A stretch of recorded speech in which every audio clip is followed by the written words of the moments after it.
every major car maker spent the last decade killing diesel. BMW killed it, Volkswagen ran from it, Ford walked away, and then, quietly, from a small city in Japan, Mazda did something nobody saw coming. Not a press conference, no stadium full of executives in black turtlenecks, just a few slides buried in an investor presentation released in late 2024 that most of the automotive press barely stopped to read. And what those slides described might be the most important engine announcement in a generation. Mazda called it the SkyActiv-Z, an engine the whole industry told you couldn't exist, a petrol engine that achieves the thermal efficiency of a diesel without diesel's toxic exhaust, no particulate filters, no AdBlue tanks, no costly after-treatment systems bolted to the exhaust, just a fundamentally different way of burning fuel inside a cylinder. This is the engine that runs like a diesel, burns like a petrol, and makes EV makers nervous. But to understand what Mazda just did, you need to understand what the rest of the world walked away from. Because diesel wasn't always the villain. For a long time, it was the most rational car buying decision a person could make. And the story of how it fell from grace is one of the messiest in automotive history. Why diesel died. Cast your mind back to 2015. Diesel was king. Nearly half of every new car registered in Britain ran on it. The argument was simple: better fuel economy, real torque from idle, and genuine cost savings over distance. A well-matched diesel on a motorway could return 60 miles per gallon without trying. Every salesperson in every forecourt told you the same thing: buy diesel. And for a while, they were right. Then came September 2015. The U.S. Environmental Protection Agency published a notice that rewrote the rules overnight. Volkswagen had secretly installed software in their diesel engines, a defeat device that could detect when a car was being tested for emissions. During the test, clean, compliant, the picture of environmental responsibility. Out on real roads, those same cars were pumping out up to 40 times the legal limit of nitrogen oxides. 40 times across approximately 11 million vehicles worldwide. The total cost to Volkswagen eventually exceeded $34 billion. Their CEO resigned. Models were recalled across 2 continents. But the financial hit was almost secondary. What Dieselgate destroyed was the one thing the entire diesel market was built on: trust. And the bad news had been building even before that. Back in 2012, the World Health Organization's cancer research arm, the IARC, had classified diesel exhaust as a Group 1 carcinogen, the same category as cigarettes and asbestos. That classification never went away. It just sat quietly, poisoning the fuel's reputation while the industry carried on selling it. Then the regulators moved in force. Euro 6 forced manufacturers to bolt on diesel particulate filters, selective catalytic reduction systems, and AdBlue urea tanks just to reach legal compliance. Each one added cost and complexity. Euro 7, which takes full effect in November 2026, is even stricter, demanding real-world performance standards that make a compliant diesel considerably more expensive to build. For most manufacturers, the math stopped working, so they stopped building them. The numbers tell the story bluntly. Diesel's share of new UK car registrations has collapsed by 87% since its 2015 peak, from nearly half the market to under 6% today. The choice of diesel variants from major manufacturers has shrunk by more than 2/3. BMW dropped diesel from the 3 Series in the UK entirely, citing poor sales, the same brand that once built its reputation on the word efficient dynamics. Diesel didn't just fall from grace, it was pushed. And into that gap, one small company in Japan quietly started building something different. The long game. Toyota has over 370,000 employees. Volkswagen has close to 680,000. Mazda has about 50,000. They are, by the standards of global automotive manufacturing, a small operation. Founded in Hiroshima in 1920, they've always had to be smarter than the competition because they couldn't outspend it. And that constraint turned into a philosophy. While rivals poured billions into solid-state battery research and gigafactory construction, Mazda kept asking a different question. What if we just made the engine we already have as close to perfect as possible? That question led, in 2019, to the SkyActiv-Z, the world's first production petrol engine to combine spark ignition and compression ignition in the same cylinder. This was a problem engineers across the entire industry had been working on for decades and failing to solve. General Motors prototyped it. Mercedes-Benz showed concept engines at motor shows. Honda researched it. None of them brought it to a car you could actually buy. Mazda did. Their spark-controlled compression ignition, or SCCI, used the spark plug not to directly light the fuel, but to nudge an ultra-lean air-fuel mixture just over the edge into compression ignition, like a diesel but running on regular unleaded. The result was up to 30% better fuel efficiency than a conventional petrol engine and emissions that stayed in petrol territory, a diesel that didn't need to be a diesel. It wasn't perfect. It was more expensive to produce than a standard petrol engine, and the real-world gains, while genuine, weren't dramatic enough to justify the price premium for most buyers outside Europe. It never launched in the US. But it was never meant to be the final answer. It was proof that combustion engines could still surprise people. And it bought the engineering team in Hiroshima the data they needed to build something much more ambitious. While everyone else was designing charging cables, Mazda was in the lab, rethinking fire itself. Before we get into the engine they built next, quick one. If you're finding this useful, hit subscribe. We cover the automotive stories that actually deserve your attention. Right, back to it. The engine that shouldn't exist. In a November 2024 earnings call, Mazda CEO Masahiro Moro announced it plainly. A new four-cylinder petrol engine was in development. They called it the SkyActiv-Z.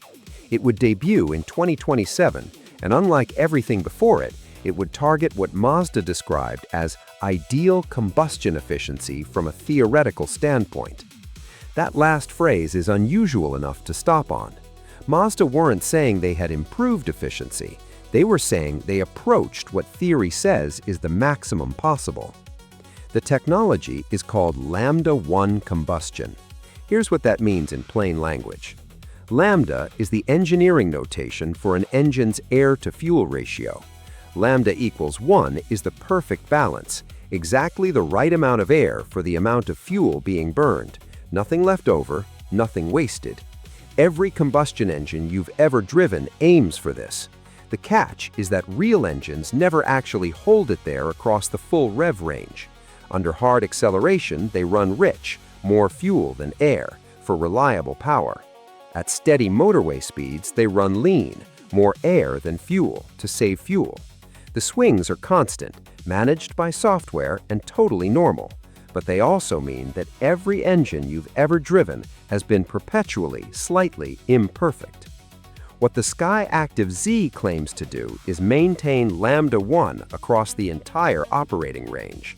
Low revs, high revs, under load, at cruise, super lean burn combustion, precisely controlled at every point on the map. And the consequence of holding that perfect ratio throughout is thermal efficiency that approaches what diesel engines deliver without any of the hardware that made modern diesels so expensive to build and run. Mazda is clear that this is achieved without a reduction in power output, at a time when other manufacturers are reportedly facing output cuts of up to 30% just to pass Euro 7 through conventional means. The engine meets Euro 7 in Europe and both LEV4 and Tier 4 standards in North America, the strictest emissions regulations ever written for passenger cars, engineered in, not bolted on afterward. Its first production home will be the next-generation Mazda CX-5, due in 2027, paired with a hybrid system Mazda has built entirely in-house. This is significant, unlike the current CX-50 hybrid, which runs a Toyota-derived powertrain. The new system is all Mazda. Expected combined fuel economy sits between 35 and 40 miles per gallon in real-world driving. After the CX-5, the Lambda 1 technology moves to Mazda's inline-6 engines, and then, reportedly, to the rotary. Yes, even the rotary. This isn't an update. This is Mazda saying, we solved what everyone else gave up on. No contest. Now put all three side by side, because this is where the case becomes impossible to argue against. Diesel had a genuine 20-year run as the rational choice. Strong real-world economy, strong torque, strong motorway performance. But diesel's 2025 reality is a fuel with a carcinogen classification, an emissions scandal in its recent past, an expensive compliance hardware stack that Euro 7 is about to make even more expensive, and a regulatory trend that treats its continued existence as a temporary inconvenience. The average buyer walking into a forecourt today cannot get 50% of the diesel models they could have chosen a decade ago. And those that remain cost more to buy because of the cleanup systems they carry. Regular petrol does the fundamentals well. Simpler to maintain, cheaper at purchase, cleaner exhaust than diesel. But it gives up economy at motorway speeds, gives up torque at low revs, and faces its own emissions pressure as real-world carbon dioxide limits tighten. The SkyActiv-Z targets diesel's autonomy without diesel's compliance cost or regulatory baggage. It delivers strong low-end torque from the efficiency of the combustion process itself. It runs on regular petrol and is also engineered to accept synthetic and bio-derived fuels, which means it has a credible path to genuinely carbon-neutral operation as those fuels become more available. No sunset in its legislation, no expensive filter systems to maintain, no AdBlue tank to forget about until a warning light appears. The predecessor, SkyActiv-X, was already doing around 40 miles per gallon in mixed real-world driving. The Z is designed to go further than that, in a package that costs less to maintain, carries fewer regulatory risks, and runs on fuels that are getting cleaner as the grid improves. Diesel brought the tools. The SkyActiv-Z is what happens when you keep the result and throw out everything that made those tools a liability. The bigger picture. Here's why this story matters well beyond one engine and one Japanese SUV. If Lambda 1 combustion works at scale in a mass-market vehicle, it becomes a blueprint. Toyota, BMW, and Mercedes-Benz have been chasing versions of this efficiency target for decades under various names: HCCI, PCCI, controlled auto ignition, different acronyms for the same fundamental goal of getting petrol to ignite like diesel without diesel's downsides. None of them built it into something a customer could buy. Mazda built the SkyActiv-X. Now they're claiming the Z goes further. When 2027 arrives and the first cars hit the road, every competitor's engineering team will have this engine on a dyno within weeks. That's how this industry works. It also puts a serious dent in the narrative that electrification is the only credible answer to the emissions problem. In markets where the grid is clean and charging infrastructure is established, the EV case is strong. But in Southeast Asia, India, across most of Africa, charging infrastructure is not a 2027 solution for most drivers. It's a decade away at minimum. An efficient, clean-burning petrol engine that's compatible with carbon-neutral synthetic fuels is an answer those markets urgently need right now. Toyota, Mazda, and Subaru made exactly this argument at their joint multi-pathway workshop in May 2024. Carbon is the enemy, they said, not combustion. Their new generation engines are designed to run on biofuels, synthetic e-fuels, and liquid hydrogen. Porsche has already built synthetic fuel plants in Patagonia and Tasmania. The fuel exists, the infrastructure is being built, and the SkyActiv-Z is ready to use it from day one. For the driver who doesn't live next to a rapid charger, who drives 200 miles in a day occasionally and can't plan around a 45-minute stop, who bought their last car for what it could actually do rather than what it might be able to do one day, this engine is built for you. Fill up and go on an engine that's clean enough to meet the strictest standards on Earth. The comeback nobody expected. Here's the uncomfortable truth that the EV conversation has been avoiding for a few years now. The internal combustion engine was supposed to be in managed decline by 2025. The industry consensus circa 2021 was more or less settled. Battery electric would accelerate, combustion would shrink, and within a decade or two, the whole argument would be over. And then a few things happened that nobody modeled for. EV adoption slowed. Infrastructure stayed patchy in key markets. Battery replacement costs turned out to be a real concern for real buyers. And Mazda, the brand that everyone in the mainstream press treats as a footnote, quietly built an engine that runs cleaner than diesel, gets diesel-level economy, meets the strictest emissions rules ever written, and is designed for the fuels of the next 30 years. The combustion versus EV story was never going to be a clean knockout. The world is too large and too uneven for one technology to replace everything at once. What we're watching now is both technologies continuing to improve in parallel, each finding the scenarios where they genuinely belong. Diesel is dead. The combustion engine, not even close. If this video was worth your time, subscribe. We cover the automotive stories the headlines miss without the filler. Stay tuned.